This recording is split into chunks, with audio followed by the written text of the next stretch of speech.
오늘의 육아 헤드라인입니다. 최근 어린이집과 유치원, 초등학교에서 어린이 코로나19 확진자가 잇따라 나옴에 따라 광주와 대전 지역 대부분의 유치원이 원격 수업으로 전환했습니다. 기온이 오르면서 얇고 숨쉬기 좋은 침방울 차단 마스크가 인기입니다. 그런데 일부 마스크에서 물이 새는 문제가 드러나 보건당국이 해당 제품 회수에 나섰습니다. 최근 종교 모임이나 행사를 통한 코로나19 감염이 지속되면서 정부가 일상활동을 12가지로 분류하고 상황에 따라 위험도를 구분해 주의를 당부했습니다. 국가인권위원회는 최근 아동학대 사건이 잇따라 발생함에 따라 아동학대 관리 시스템 운영 현황에 대해 직권조사를 실시하고 개선 방안을 검토하겠다고 밝혔습니다. 이상 오늘의 육아 헤드라인이었습니다.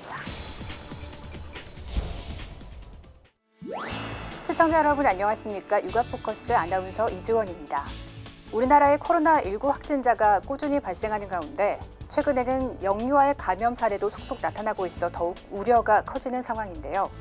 그래서 최근 확진자가 많이 발생한 광주와 대전 지역에서는 선제 조치로 유치원들이 원격 수업을 실시하고 있다고 합니다. 영유아는 본인이 코로나19에 감염됐는지 인지하기 어렵기 때문에 두 양육자들의 세심한 관찰이 필요합니다. 코로나19 의심 증상이 나타난다면 즉시 질병관리본부 콜센터 1339로 전화하셔서 대응하시기 바랍니다. 그럼 육아포커스 첫 소식부터 함께 하시죠.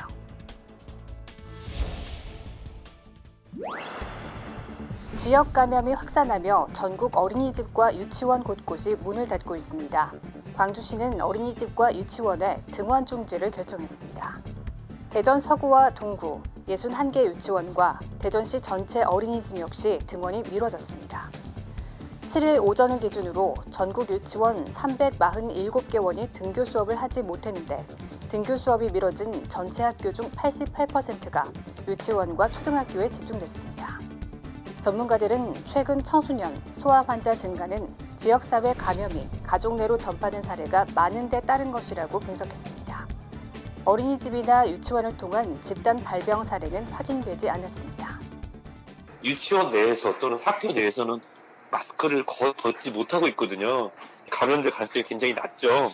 이제 최근에 그 방문 판매라든지 사찰 관련, 종교 행사 관련으로 감염되고 무증상이었는데 연결고리를 보니까 그래서 검사를 해보니까 아기들이 나온 거지. 서울시는 여름철을 맞아 어린이집과 유치원 긴급 점검에 나섰습니다. 식중독 예방을 위한 급식 위생 점검과 더불어 칸막이 설치 등 생활 방역 준수 여부를 이달 말까지 집중 점검할 계획입니다. 서울에 있는 2,704개 유치원 및 어린이집에 대해서 식중독 예방 및 생활방역 예방 홍보에 대해서 점검을 했습니다. 현재까지 국내의 소아 청소년 코로나19 확진자 중 중증 위중 환자는 없었습니다. 더운 여름이 되자 기존 보건 마스크 대신 얇고 숨쉬기 좋은 침방울 차단 마스크가 인기죠. 그런데 일부에서 물이 새는 문제가 드러나 보건당국이 해당 제품 회수에 나섰습니다. 마스크에 접힌 부분이 제대로 붙지 않았기 때문으로 분석됩니다. 무더위의 시작과 함께 마스크 시장의 중심이 된 침방울 차단용 마스크. 하지만 일부 시판 제품에서 물이 샌다는 논란이 제기돼 왔습니다. 식품의약품안전처가 35개사 제품을 조사한 결과 사실이었습니다. PNTD의 웰킵스 언택트 마스크, JPC의 이지팜 미지에어 마스크 등 2개사 3개 제품에서 물이 새는 것이 확인된 겁니다. 필터엔 문제가 없었고 생산 허가 기준도 충족했지만 생산 과정에서 얼굴 곡선에 맞게 원단을 잘라 이어붙이는 부위가 제대로 붙지 않았기 때문이란 게 식약처 설명입니다. 본체하고 상하 날개가 이렇게 접합시키는 부위에서 물이 일부 새는 것으로 조사되었기 때문에 크게 성능에 큰 영향을 주지는 않을 것으로. 문제 제품 중 웰킵스 마스크는 침방울 차단용 마스크가 시판되기 시작한 지난달 초부터 온라인을 통해 225만 개 팔렸고 JPC사 제품은 샘플 등을 포함한 6만 개가 유통됐습니다. 식약처는 두 업체에 개선 지시를 내리는 한편 부적합 제품을 전량 회수, 폐기하기로 했습니다. 해당 제품을 산 소비자는 판매사를 통해 환불받을 수 있습니다. 한편 문제 제품을 생산한 업체 중 PNTD는 새 설비가 도입될 때까지 입체형 침방울 차단용 마스크 생산을 잠정 중단하기로 했습니다. 경기도 평택의 손소독제 제조소입니다. 허가를 받고 운영하냐는 질문에 관계자가 말끝을 흐립니다. 이런 물에 제가 허가 났었어요? 한번 만져요. 소독제의 주 원료인 에탄올은 불이 붙기 쉬운 위험 물질입니다. 많은 양을 다룰 때 관할 소방관서 허가를 받아야 하고 일정 기준을 채운 것만 사용해야 합니다. 경기도가 파악한 결과 94개 업체 중 절반에 달하는 43곳이 이런 기준을 어긴 것으로 드러났습니다. 불법 취급한 업체 40곳에 대하여 40곳과 허가사항과 다른 원료로 손소독제를 제조하는 등 약사법을 위반한 9개 업체도 함께 적발하여 모두 형사입건하였습니다. 에탄올 법적 허가량의 90배가 넘는 3만여 리터를 이용해 하루 최대 18,000kg의 소독제를 만든 곳도 있었습니다. 이렇게 불법적으로 만들어진 소독제는 구토, 가려움증, 발진 등을 유발할 수 있습니다. 위험물 제조 허가를 받지 않은 업체는 5년 이하의 징역 또는 1억 원 이하의 벌금형에 처해집니다. 경기도 특별사법경찰단은 손소독제 품귀 현상을 악용해 금전적 이득을 취하려는 불법 업체들에 대해 단속을 강화하겠다고 밝혔습니다. 지난 7월 11일 서울시청 다목적홀에서 서울특별시가 주최하고 인구보건복지협회 서울지회가 주관하는 예비아빠 도전 육아 골든벨 행사가 성황리에 열렸습니다. 이번 육아 골든벨 행사는 코로나19로 인한 사회적 거리 두기를 실천하기 위해 비대면 방식으로 이뤄졌습니다. 예쁜 아가를 기다리는 아빠들이 모여서 아빠가 좋은 아빠가 되기 위해서 어떤 것을 좀 해야 될까인지를 골든벨을 통해서 연습을 해보고 또 상금을 줄이고 그런 기쁨을 나누는 행사였습니다. 예비아빠 50명이 참석한 이번 육아 골든벨은 인터넷 화상회의 시스템을 활용해 개최됐습니다. 황현옥 인구보건복지협회 서울지회장은 대회사를 통해 예비아빠들을 직접 만나지 못한 아쉬움을 전하며 내년에는 현장에서 볼 수 있게 되길 바란다고 전했습니다. 사회를 맡은 김현욱 아나운서와 황현옥 지회장의 인구의 날 기념 세리머니를 시작으로 본격적인 골든벨이 시작됐습니다. 예비아빠들은 육아에 관련된 문제를 풀며 각자의 상식도 뽐내고 몰랐던 정보를 알아가는 시간을 가졌습니다. 모자보건법에 의한 신생아는 출생 후 90일 이내에 영유아를 말한다. 맞으면 O, 틀리면 X. 정답은 X! 자, 그대 들고 계세요. 도전 육아 골든벨의 우승은 서울 성북구에 거주하는 서호익 씨가 차지했습니다. 자, 육아의 신 서호익 씨! 서 씨는 유익하고 즐거운 시간이었다고 소감을 전하며 첫째가 태어나면 꼭 자랑하고 싶다고 밝혔습니다. 최근 종교 모임이나 행사를 통한 코로나19 감염이 지속되고 있는데요. 정부가 일상활동을 12가지로 분류하고 상황에 따라 위험도를 구분해 주의를 당부했습니다. 지난 5월 무더기 감염이 발생한 서울 이태원 클럽. 270여 명의 확진자가 발생했는데 밀폐된 공간에서 술과 음식을 먹은 게 원인으로 꼽힙니다. 50명이 넘는 집단 감염을 일으킨 부천 뷔페의 경우도 공동 집기를 사용해 음식을 먹은 게 화를 키웠습니다. 방역당국이 새롭게 분류한 일상활동의 위험도 평가에서 외식이 운동과 노래 부르기, 물놀이와 함께 높은 위험도로 분류된 이유입니다. 일상활동을 외식, 운동, 종교활동 등 크게 12가지로 분류하고 각 활동의 기본적인 특성과 활동이 이루어지는 상황을 고려해서 그 위험도를 높음, 중간, 낮음으로 종합평가하였습니다. 종교활동과 모임, 사우나, 미용 등은 중간 수준의 위험도 활동으로 쇼핑과 독서, 게임, 관람 등은 위험도가 낮은 활동으로 분류됐습니다. 다만 같은 활동이라도 상황에 따라 위험도가 다른 것으로 판단됐습니다. 높은 위험도로 평가된 외식도 환기가 가능한 공간에서 충분한 거리를 두면 중간 수준의 위험도로, 배달이나 포장해서 집에서 식사하면 낮은 수준으로 분류됩니다.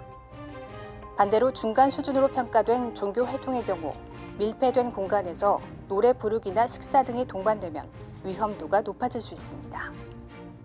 개인 방역 수칙 또 거리두기, 환기, 소독만 잘하면 감염이 안 되는 경우가 아주 많이 있거든요. 결국은 모든 국민들이 이 방역 수칙을 잘 지켜야 된다는. 방역 당국은 일상 활동을 고위험으로 분류했다고 해서 당장 금지 조치를 하는 건 아니라며 위험도에 따른 구체적인 제재 방안에 대해서는 신중한 입장입니다.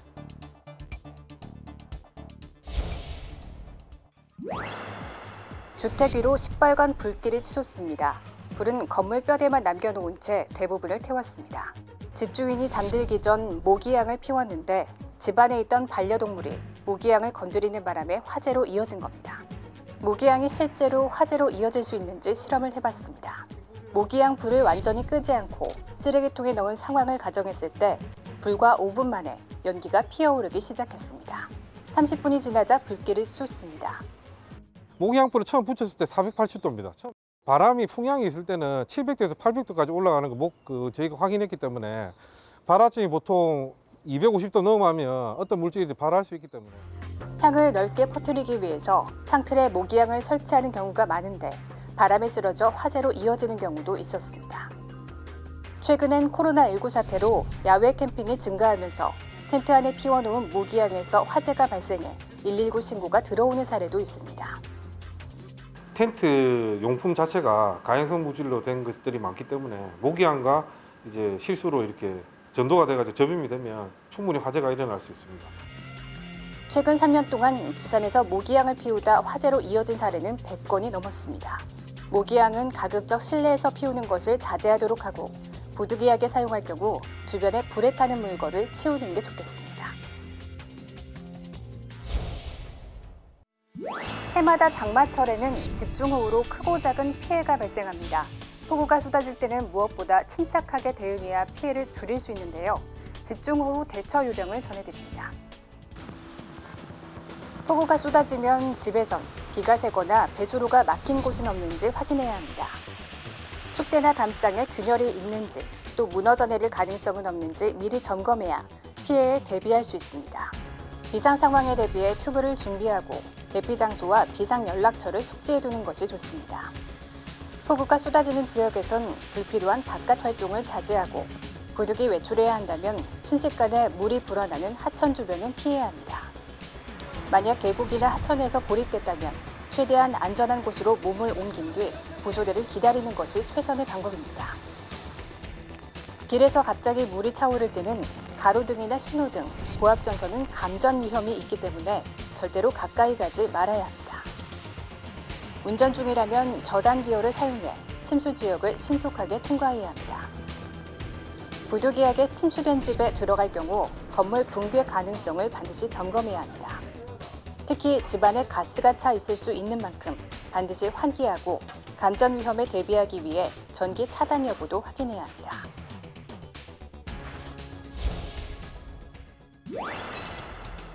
젖먹이 아들을 휴대전화와 미니 선풍기 등으로 때려 숨지게 한 친아빠에 대해 법원이 중형을 선고했습니다. 대전지법은 아동학대 치사 혐의로 25살 A씨에게 징역 7년을 선고했습니다. A씨는 지난해 10월 대전의 한 모텔에서 생후 2개월여 된 자신의 아이를 침대 위로 던지고 뒤통수를 손으로 때리거나 휴대폰과 미니 선풍기로 얼굴 등에 폭력을 휘둘렀습니다. A씨의 폭력으로 혼수 상태에 빠진 아이는 병원으로 옮겨져 치료받던 중 결국 5개월 만에 숨졌습니다.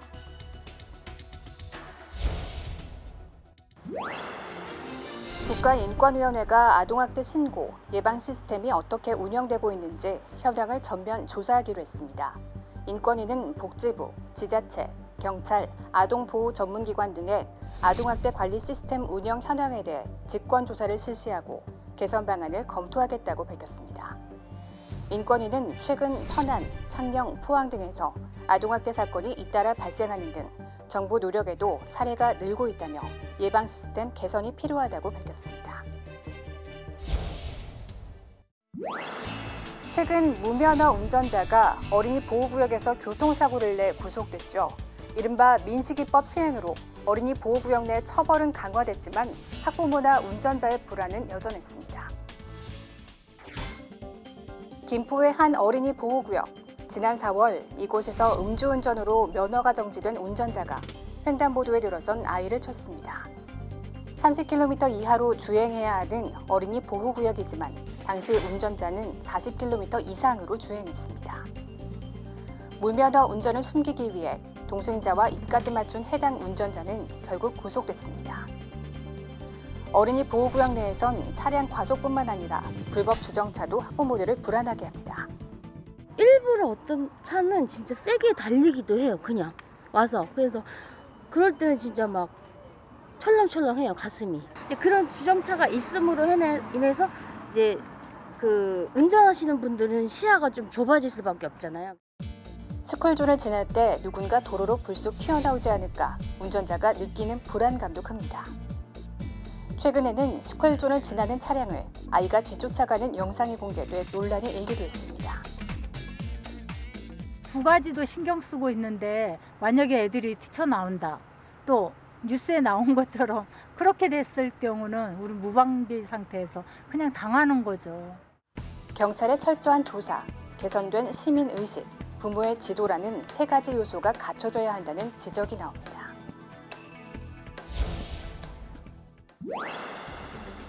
지난해 말 부산의 한 지하상가에서 청바지 한 벌을 사입은 A씨. 청바지를 며칠 입고 난 뒤 피부에 발진이 생겨 병원을 갔더니 단추에서 나온 니켈 때문에 생긴 피부염이라는 진단을 받았습니다. 그냥 아무 생각 없이 청바지를 샀는데 그런 알레르기가 올라오니까 조금 당황스러웠죠. 경고나 이런 게 있는 게 아니고. 한국소비자원이 시중에서 팔리는 청바지 30개 제품을 검사한 결과 4개 제품에서 A씨의 청바지처럼 유해 물질이 나왔습니다.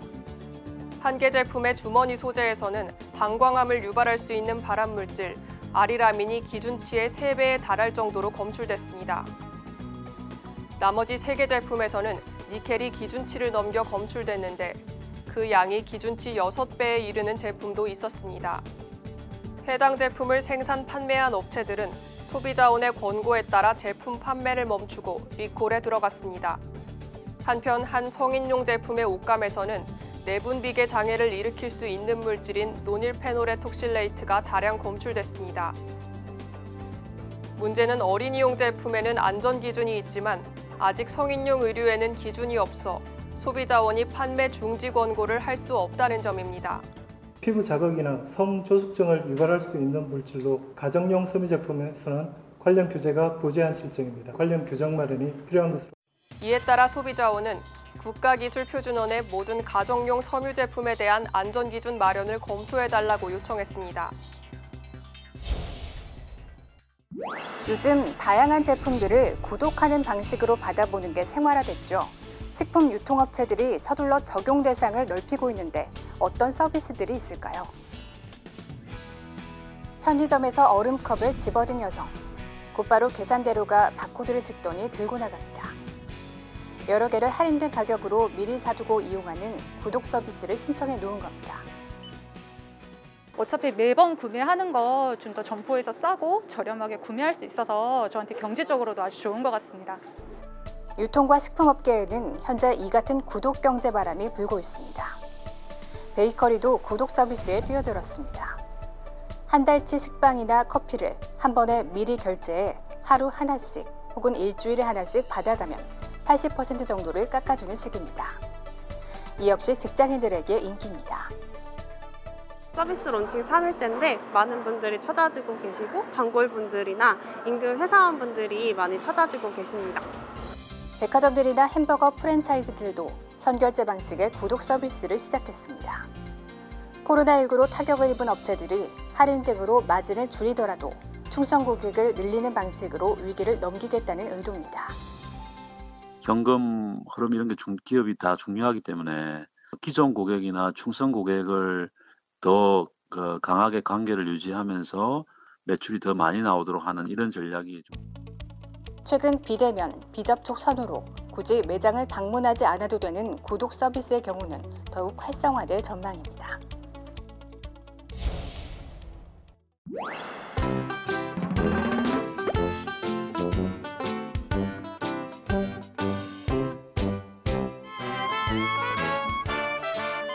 지혜로운 아들.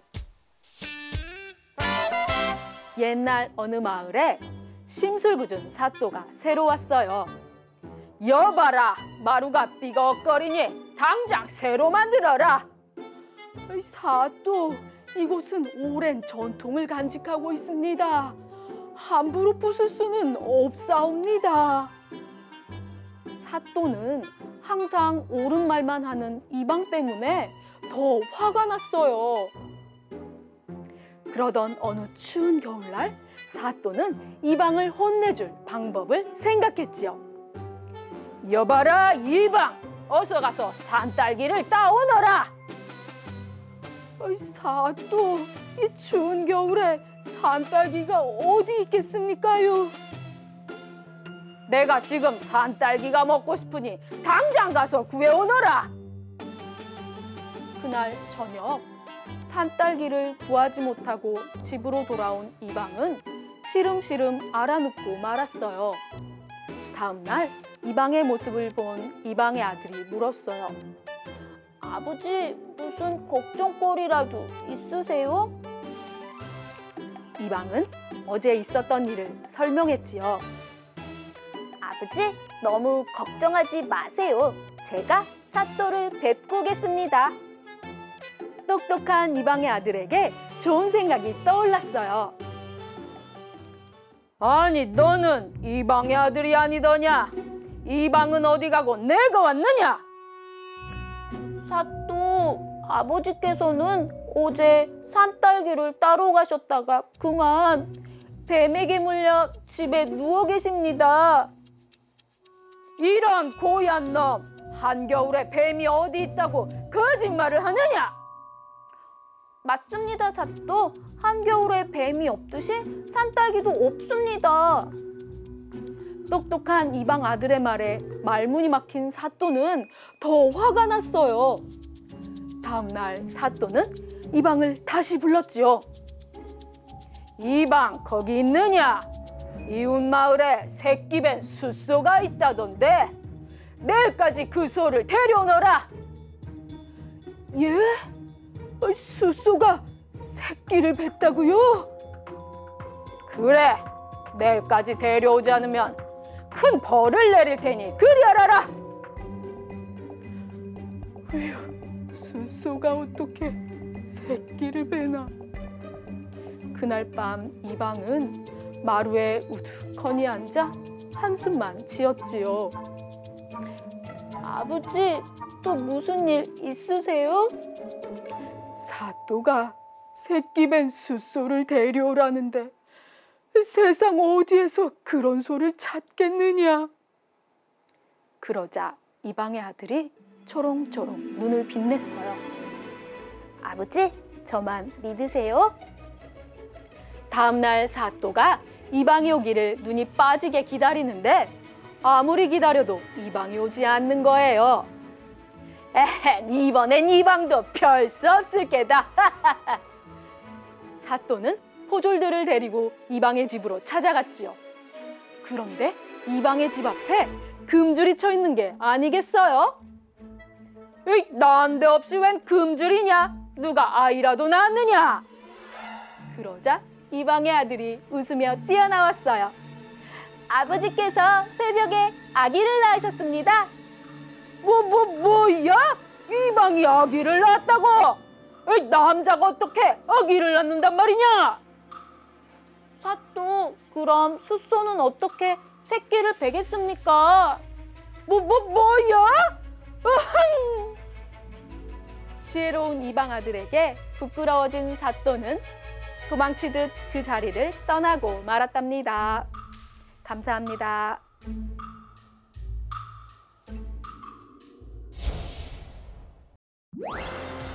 코로나19로 인해 필수품 중 하나로 자리 잡은 손 소독제. 피부에 직접 닿기 때문에 그 안전성이 매우 중요할 겁니다. 그런데 앞서 전해드린 내용처럼 불법으로 손 소독제를 만들고 팔았던 업체가 무더기로 적발됐다고 합니다. 불량 제품의 경우 심하면 구토에 피부 발진까지 일어날 수 있었다고 하는데요. 코로나19로 인해 모두가 힘든 시기, 자신의 이익을 위해 타인의 건강을 해치는 이런 행위는 근절돼야겠습니다. 육아포커스 마칩니다. 시청해주신 여러분 고맙습니다.